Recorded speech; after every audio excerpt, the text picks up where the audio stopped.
के बाद आप सभी का स्वागत है। चलिए बात कर लेते हैं छत्तीसगढ़ की कुछ खबरों की, जहां मतदान को लेकर प्रदेश कांग्रेस कमेटी के अध्यक्ष दीपक बैज ने कहा है कि दोनों चरणों के मतदान की प्रक्रिया पूरी हो गई है। जनता का भरोसा कांग्रेस पर है। जिस प्रकार से 5 साल किसानों के लिए लगातार काम किए गए हैं, 3 दिसंबर को परिणाम आएंगे। कांग्रेस की सरकार बनेगी। 75 पार का जो लक्ष्य हमने रखा है वो जरूर पूरा होगा। भारतीय जनता पार्टी को जनता ने नकार दिया है। छत्तीसगढ़ की 90 विधानसभा सीटों पर मतदान जो है वो पूरे हो गए। आज 70 सीटों पर यानी कि दूसरे चरण का मतदान जो है वो पूरा हो गया। करीब 70% जो वोट परसेंटेज है वो पूरे प्रदेश भर में रहा। इस पूरे मामले पर हमारे साथ खास चर्चा करने के लिए छत्तीसगढ़ प्रदेश कांग्रेस कमेटी के अध्यक्ष दीपक बैज हैं। वोटिंग पूरी हो गई है, इंतजार खत्म हो गया है, कैसा महसूस कर रहे हैं? सबसे पहले मैं तो बहुत बहुत बधाई देता हूं हमारे प्रदेश की जनता को। बहुत ही अच्छा मतदान हुआ है, भारी मतदान हुआ है और छत्तीसगढ़ के आने वाले विकास के लिए मतदान हुआ है। बहुत बहुत बधाई और धन्यवाद। क्या लगता है जनता के बीच धान का मुद्दा हावी रहा या भाजपा के मुद्दे हावी रहे? देखिए, भारतीय जनता पार्टी तो छत्तीसगढ़ में कहीं दिखा भी नहीं। ना भारतीय जनता पार्टी दिखा, ना उनका कोई मुद्दा दिखा। लेकिन अगर कांग्रेस की बात करें तो पूरी सीटों पर कांग्रेस चुनाव लड़ती हुई दिखाई दी। नंबर 1, नंबर 2 कि हमारा मुद्दे चाहे कर्जा माफी का हो, धान का हो, या फिर हम 15,000 सालाना महिला माता बहनों को देने का हो, मतलब हमारे मुद्दे जबरदस्त जनता को टच किया है और ये मुद्दे हमारे लिए जबरदस्त प्लस रहा है। शुरुआती दौर में लग रहा था कांग्रेस एक तरफा जो है वो जीत बनाएगी, लेकिन देखा गया अंतिम समय में भाजपा ने भी काफी बढ़त बनाई। कैसे देखते हैं? भारतीय जनता पार्टी ने कोई बढ़त नहीं बनाया है। सिर्फ दिल्ली के नेता आकर छत्तीसगढ़ को कुछ समय के लिए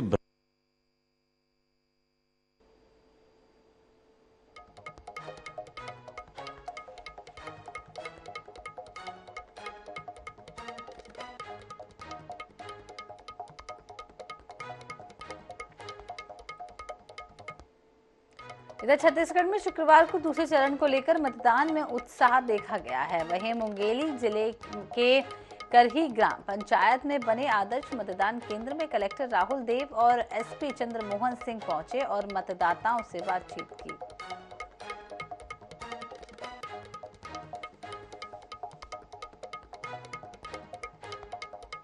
सुरक्षा के लिहाज से जिस तरीके से व्यवस्था जो है वो की गई है, आपने भी मतदान किया है, लोकतंत्र के महापर्व में आप भी शामिल हुए हैं। लोगों को किस तरीके से अपील करेंगे ज़्यादा से ज़्यादा मतदान करें? मैंने भी अपना मताधिकार का प्रयोग किया है और मैं मुंगेली वासियों से यही अपील करूंगा कि अपने मताधिकार का प्रयोग करके इस लोकतंत्र के महापर्व में शामिल हो और लोकतंत्र को मजबूत बनाएं। इसके अलावा हम लोगों ने, प्रशासन ने और पुलिस ने दोनों ने बहुत मेहनत की है। सुरक्षा व्यवस्था के पुख्ता इंतजाम किए गए हैं। तो इस पर्व को सफल तभी हो पाएगा जब आप बढ़ चढ़कर मतदान करेंगे। तो आपसे निवेदन है, आग्रह है कि अपने मताधिकार का प्रयोग करिए और जागरूक होकर वोटिंग करिए।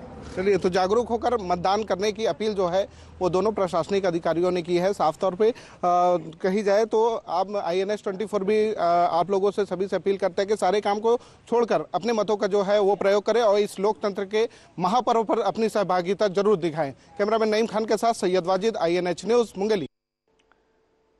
छत्तीसगढ़ के डिप्टी सीएम TS सिंहदेव ने कांग्रेस की जीत का दावा किया है। उन्होंने कहा है कि लोगों का रिस्पांस बेहद पॉजिटिव नजर आ रहा है। उन्होंने सरगुजा संभाग में जीत का पिछला रिकॉर्ड दोहराए जाने की उम्मीद जताई। दूसरे चरण के मतदान की प्रक्रिया शुरू हो चुकी है। TS सिंहदेव भी तैयार होकर अब अपने कुल देवी मां महामाया के दर्शन करने यहाँ से निकलेंगे, उसके बाद मतदान करेंगे। बाबा, लगातार आप दौरा भी कर रहे हैं, सरगुजा के साथ साथ पूरे छत्तीसगढ़ में दौरा कर रहे हैं। क्या लगता है इस बार किस प्रकार के रुझान आ रहे हैं निकलकर? कितने सीटें कांग्रेस को मिल सकती है? जहाँ जहाँ जाके सभा लेने का अवसर मिला, लोगों का रिस्पॉन्स, बॉडी लैंग्वेज बहुत पॉजिटिव। वरना एक शिथिलता, एक महसूस होता है कि लोग उतने जुड़े हुए नहीं। दूसरे चरण का मतदान है। पहले चरण में 20 सीटों पर हुआ, अब 70 सीटों पर मतदान हो रहा है। क्या मतलब अगर बात करें तो लगभग कितने सीटें आने की गुंजाइश है छत्तीसगढ़ में? कम से कम 50-70 में से 70 में से 50 सीटें कम से अभी आप घर से निकल रहे हैं, क्या क्या आपके रूटीन कार्यक्रम हैं? महामाया मंदिर जाऊंगा, फिर घर जाके बाकी परिवार के साथियों के साथ फिर मतदान करने जाएंगे। जी, सरगुजा संभाग की बात करें, 14 के 14 विधानसभा सीटें जो कांग्रेस के पाले में हैं, इस बार क्या लगता है, क्या रिपीट होगा 2018 में जो स्थिति बनी थी कांग्रेस की? 15 साल में वैसा कभी नहीं हुआ था, तो हर बार वैसा हो ये ना तो आसान रहता है ना संभव होता है, लेकिन प्रयास हमारा क्योंकि एक बार हुआ है तो प्रयास यही है कि इस बार भी 14 और 14 में हम लोग चुनाव में हैं।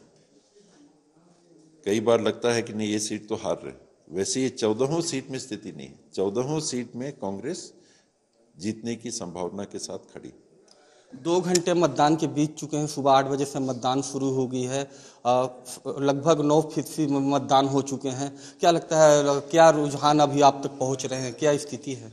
साथी तो बता रहे हैं कि कांग्रेस के पक्ष में अच्छा चल रहा है।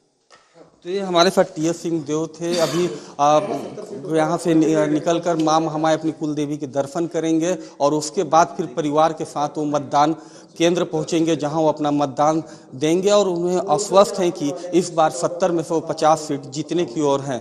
संतोष कश्यप, INS 24x7 अंबिकापुर। तो अगली बड़ी खबर कोंडागांव से, जहां रात 2 बजे से केशकाल घाट में लगा जाम और 10 किलोमीटर तक लगा लंबा जाम।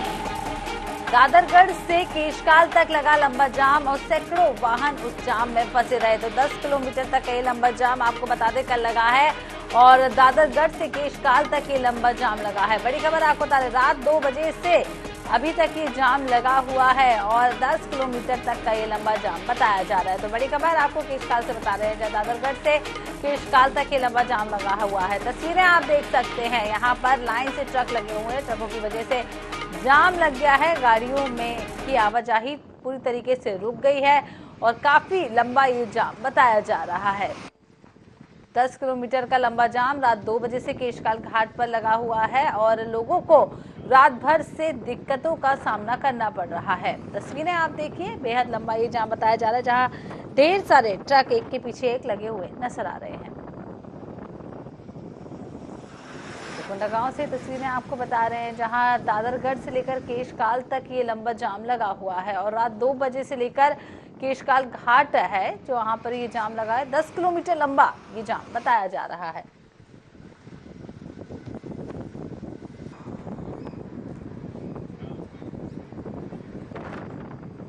तो ज्यादा जानकारी के लिए हमारे साथ जुड़ गए हैं संवाददाता जीवानंद हल्दर। जीवानंद, यहाँ पर जाम की स्थिति उत्पन्न हो गई है, क्या कुछ कारण है जो 10 किलोमीटर लंबा जाम लग गया?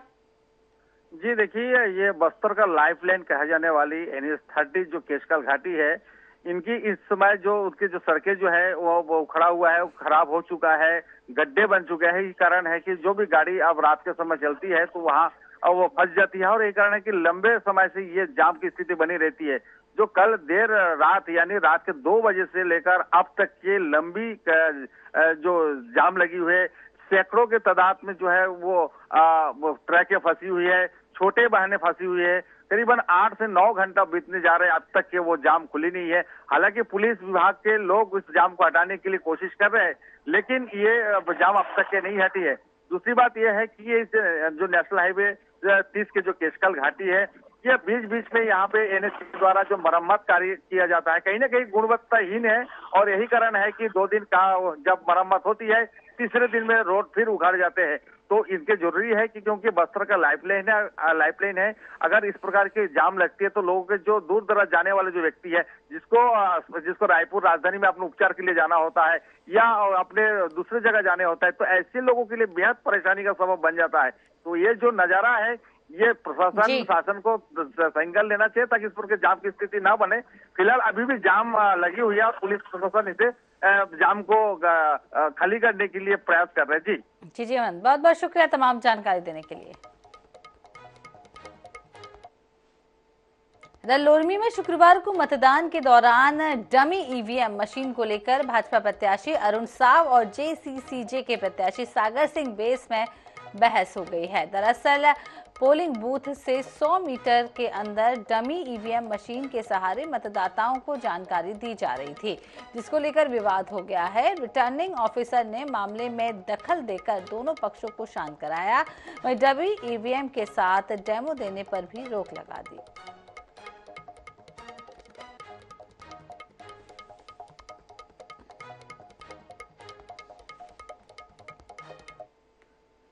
तो दुर्ग ग्रामीण से कांग्रेस प्रत्याशी ताम्रध्वज साहू ने ग्राम पंचायत पाउवारा पहुंचकर मतदान किया है। साहू ने कहा है कि किसानों, मजदूरों और आम जनता के साथ कांग्रेस हमेशा खड़ी रही है।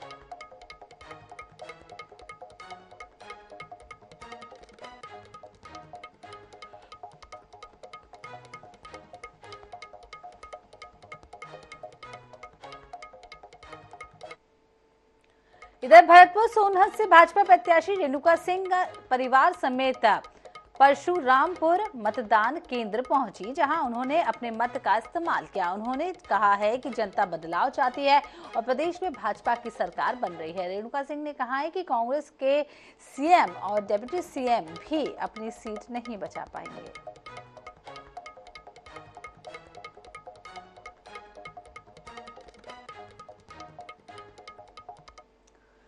जांजगीर चांपा सीट से भाजपा के नारायण चंदेल छठवीं बार चुनाव लड़ रहे हैं। चंदेल ने शुक्रवार को नैला मतदान केंद्र पहुंचकर वोट डाला। उन्होंने प्रदेश में भाजपा के पक्ष में माहौल होने के साथ ही अपनी जीत का भी दावा किया।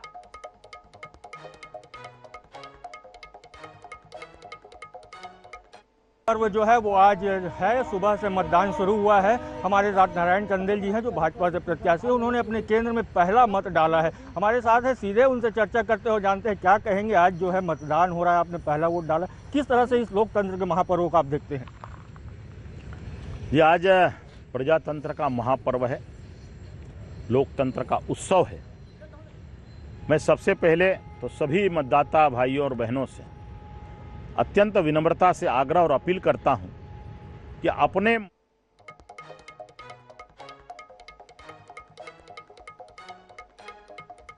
और रायपुर की सड़कों पर वाहनों की लगातार बढ़ती संख्या के कारण यातायात जाम की समस्या गंभीर होती जा रही है। शहर की सड़कें वाहनों की संख्या में वृद्धि और नो पार्किंग जोन को झेलने की स्थिति में बिल्कुल नहीं है।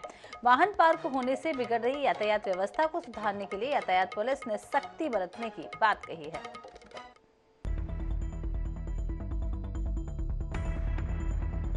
राजधानी रायपुर में त्योहारी सीजन के बीच प्रमुख बाजार सदर, कोतवाली, मालवी रोड, बैजनाथ पारा रोड, गोल बाजार, एमजी रोड, पंडरी समेत अन्य स्थानों पर जगह जगह नो पार्किंग जोन में वाहन पार्क होने से यातायात व्यवस्था बिगड़ रही है। दरअसल शहर में कई स्थानों पर पार्किंग होने के बावजूद नो पार्किंग जोन में लोग वाहन खड़ी करने से बाज नहीं आते। वहीं सड़कों पर वाहन पार्क होने से जगह जगह जाम की समस्या भी खड़ी हो रही है। लिहाजा यातायात पुलिस ने मौके पर ही ई चालान काटना शुरू कर दिया। ई चालानी कार्रवाई का ब्यौरा माह जनवरी 1403 वाहनों पर कार्रवाई, फरवरी 1424, मार्च 1663, अप्रैल 1946, मई 2573, जून 1706, जुलाई 1470, अगस्त 1315, सितंबर 1883 और अक्टूबर 4354 वाहनों पर कार्रवाई हुई है। देखिए, ऐसे भी मतलब त्योहारी सीजन में विशेषकर और यहाँ पे नो पार्किंग एक बहुत बड़ी समस्या है कि लोग अब पार्किंग अपनी गाड़ी खड़ी नहीं करते, कहीं भी खड़ी करते थे। इसको देखते हुए वरिष्ठ अधिकारी को निर्देश पे नो पार्किंग के लिए विशेष अभियान हमने चलाया हुआ है। इसमें इस साल में 19,737 और सिर्फ अक्टूबर माह में ही 4,354 वाहनों को जो है इसमें चालान किया गया है, समझाइश दी गई है। राजधानी रायपुर में लगातार नो पार्किंग में खड़े वाहनों की वजह से ट्रैफिक व्यवस्था प्रभावित हो रही है। ऐसे में अब रायपुर पुलिस ने भी नो पार्किंग में खड़े वाहनों पर कार्रवाई शुरू कर दी है। चालानी कार्रवाई के साथ पुलिस ने अपनी विशेष पेट्रोलिंग टीम के तहत नो पार्किंग में खड़े 4 पहिया वाहनों पर लॉक कर चालानी कार्रवाई की जा रही है। देखना होगा आने वाले समय में इन कार्रवाई का कितना असर देखने को मिल पाता है। कैमरामैन भूपेश जांगड़े के साथ मोहम्मद हसन, NH 24/7 रायपुर।